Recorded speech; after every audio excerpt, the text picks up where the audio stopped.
Okay? Slappy's World. Revenge of the Invisible Boy by R.L. Stine. We are currently on chapter 20. They just had class photo day, and Frankie is still invisible.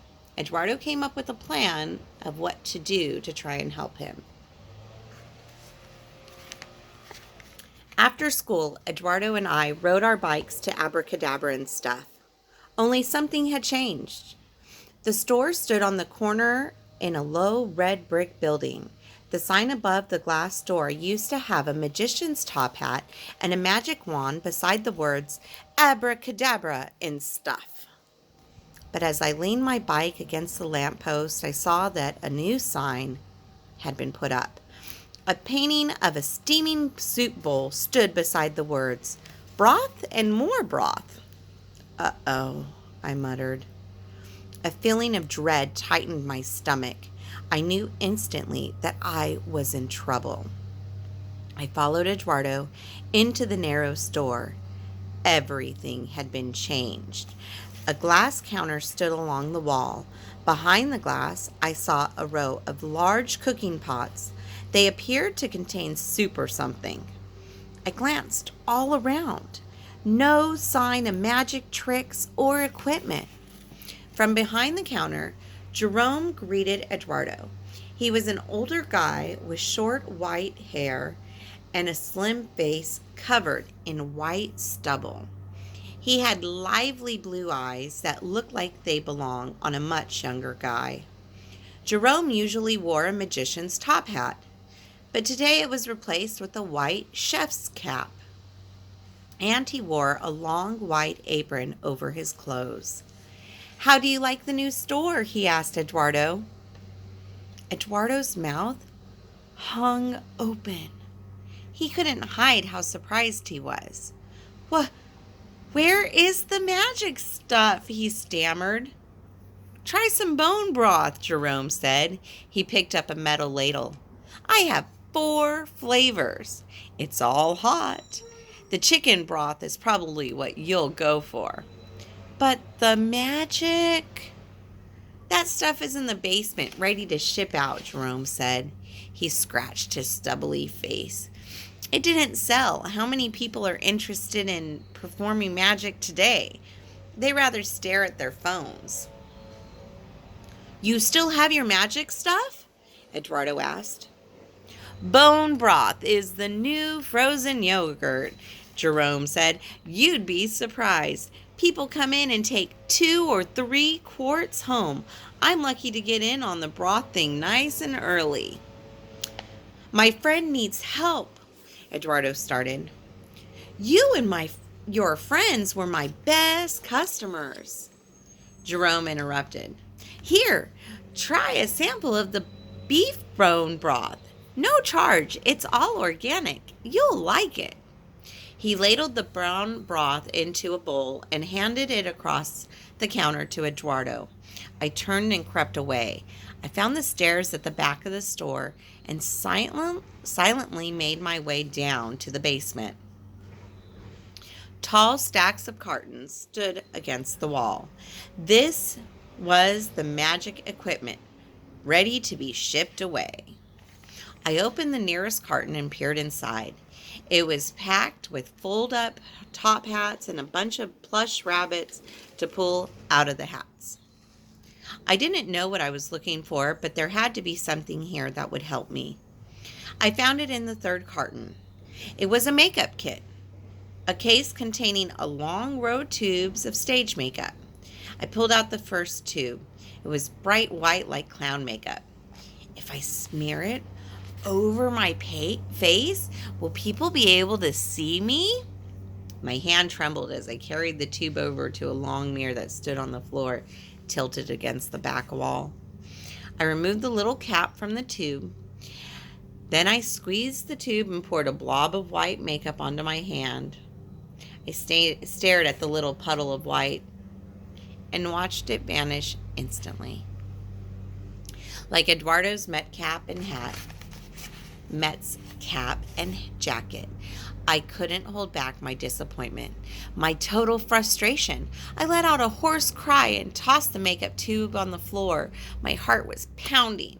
I ran up the stairs. I ran past Eduardo, who was leaning against the counter, spooning up a dark broth, while a smiling Jerome looked on. I grabbed my bike, dropped onto the seat, and began to pedal. I roared furiously down the street, ignoring the stares and startled cries from people who thought they saw a runaway bike. I had decided to go home, but if I had known what was going to happen to me once I got there, I would have stayed far away. What do you think's going to happen? Frankie hasn't seen his parents in a couple days. Chapter 21. I knew the house would be empty. Mom and Dad would still be at work. Maybe I could hang out by myself in my room for a few hours and figure out what to do next. No way I wanted my parents to know what had happened. As I said before, they are both terrible in emergencies, and they wouldn't be able to help at all. For example, once when our old dog started to limp, my dad went into a panic and thought he had to call an ambulance for the dog. Yes, an ambulance. That's how crazy my parents get in any kind of crisis. It turned out the dog had a broken toenail. That's just one example. And it shows why I didn't want them to know that I was now invisible. I stopped at the curb when I saw the car was in the driveway. Did that mean they were home? I crept in through the screen door entrance on the side of the house. I stopped in the back room we used as a pantry and listened. I heard their voices in the kitchen. Why had they stayed home from work? Did they know I wasn't in school? Were they worried about where I was?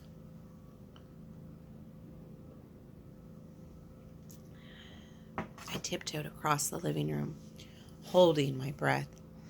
My room was at the end of the back hall. I can hide in my room, I decided. If I'm quiet, they won't know I'm there. I wanted to change my clothes. Even though I was invisible, I knew that people could smell me. No way to take a shower, but at least I could put on a clean t-shirt. And of course, I wanted to think about my next move. I still hoped I'd change back without doing anything. Just a pop, a flash of light. And there I'd be, my old self with the shadow and my reflection and everything. But if that didn't happen, what were my choices? I had to think. Tiptoeing silently, I was nearly across the living room, stepping into the back hall when I sneezed. Frankie? Is that you? Dad came running into the living room. Frankie, where are you? I stopped with a groan. Hi, Dad. Where are you? I can't see you. I'm here, Dad, I said in a tiny voice. I'm messed up. I'm invisible. Mom came running into the room. I heard Frankie. Where is he? I'm here, Mom. Frankie? Is this a trick? Dad cried. I can't explain, I stammered.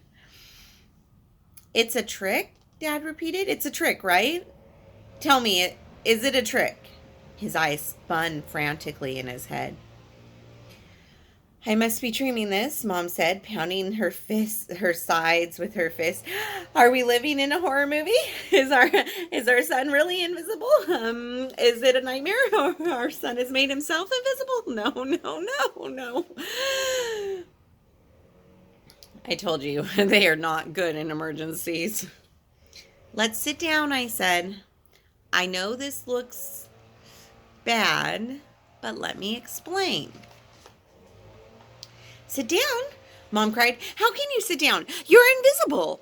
Who did this to you? Dad demanded. Who did this? Should I call the police? Dad, please, I begged. I finally got them to sit down at the kitchen table. I pulled a juice box from the fridge and dropped down in a chair across from them. They stared in amazement as the juice box seemed to float in the air.